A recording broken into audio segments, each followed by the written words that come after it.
I want to welcome you to our continuing series, this beautiful series, Journeying to the Heart of Christ. Y aquí soy con mi hermana Maria from Cristo y San Ambrosio.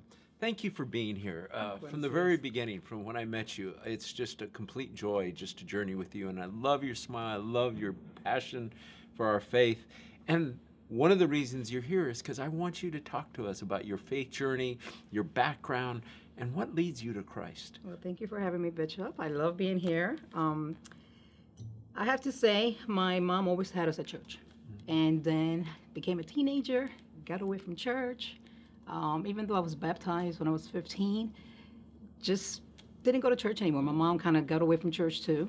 And then about 4 years ago, a long time, I met Father Jose, who still is a preacher. And I met him, and he invited me to the Episcopal church, which I've never been to. And I was like, can I go to church dressed like this? Do I have to wear a dress? Do I have to change my ways? He said, come as you are, which surprised me because growing up in Catholic church, you have to be a specific way. You know, dressing, Pentecostal church, Jehovah's Witness. My mom sent us to every church she could. It's like, oh my God, Mom. So I never left the church. Been there 4 years.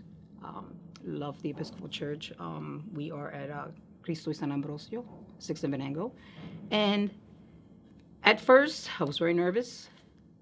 Does Jesus want me here? Does God want me here? And I questioned myself for being in church. So I asked Father Jose. I said, listen, this is the way I live. This is my lifestyle. I have an issue that I think the church doesn't want me here. He says, no, God loves you as you are.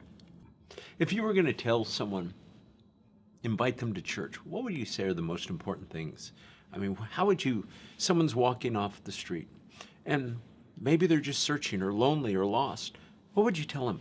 I want to think back to my own experience entering church. I was so nervous. I thought I was going to be judged. I literally thought, because this is a joke, people say the church is going to fall when I walk in that building, you know? So I know that you feel nervous and you feel like it's a different world inside. But from my experience, as soon as you walk in, you do feel a little intimidated. But after a couple of minutes, the praising, the words, you become less scared. And hopefully you want to come back in. And so I would definitely invite and say, hey, experience this first. Just come in and listen, okay? And I think the Spirit will get inside of you because it happened to me. I did not want to leave. I wanted to come back. Because I know for us, and especially being Puerto Rican, our church services are very musical and vibrant and just loud. And I love that. For some reason, for me, that's inspiring. And yes, I love the piano music too and the organ, but I just love the way I grew up. So for me, it's inspiring, and it's something that keeps me coming back every week. So I'm hoping if I meet people, and along the way, I want to invite them to our church, and you're going to love it. It's amazing because you and I always say we're both Latinos, and where I grew up in the Southwest, you know, it was the real pious Roman Catholic filled with incense, and you didn't say a word, and your grandmother was usually pinching you right behind here to not quit moving so much. Yes. And the first time I went to the Cristo y San Ambrosio with the lively music, I was like, you're sort of taken out of your comfort zone, but it just was so joyous that you couldn't help moving. It does. I grew up the same way. I grew up Catholic church, quiet. You know, you didn't speak, and my mom was always 5 of us, so my mom was always, hey, shh, shh, shh.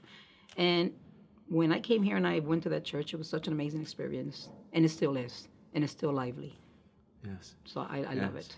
Yes, one of those. She was the most loving and stern person. Mine. Then she'd get the pinching, and she's in. She would say, you know, quietly that, yeah, don't you cry, or you're gonna cry more. You'll get. You're not gonna embarrass me. It's true. I grew up with that from my mom, but this church is different. I just want, before we conclude, because you said very important, something very important. When I asked you to serve on the anti-racism committee, what do you think are the most pressing concerns and the best path forward from your perspective in Northville as an accomplished editor, a beautiful, faithful servant of Christ?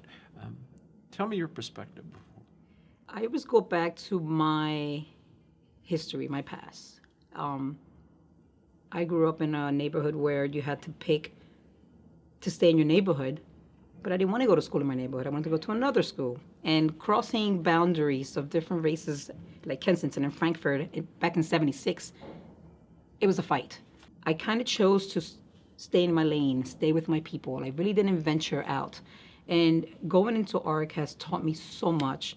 Being an ARC has taught me to no need to be afraid. All you need to do is talk. Okay, if you speak to somebody, sometimes you may not even have a friend who's African American or is Asian or is Puerto Rican. If you find someone, and that happened at church, Father Jose made you sit with different people. Don't get comfortable. Every Sunday sitting the same. And the same thing go in the ARC when we go and have our seminars and our trainings. We meet so many different kind of people. We learn the history. We learn how to deal with it. Open communication, I think, is important. It is hard to speak about, but there were so many things that people have said that open up their hearts, and it touched you to realize that at 5, someone didn't like them because of their color, and that hurt.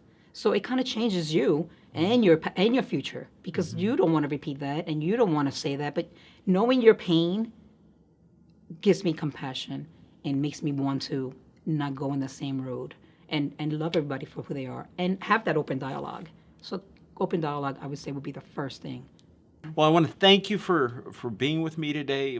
It's always a blessing to be with you. you. And, thank you for having and me. I don't see you as often as I'd like to, True. but so we need to plan on it further. Very true. Thank you for having me. And I want to thank you for being with us. And if you get a chance, please join in us for a service at Cristo and San Ambrosio, and you will see so many beautiful, faithful, committed sojourners with Christ. Thank you very much, and I look forward for the next time we're together.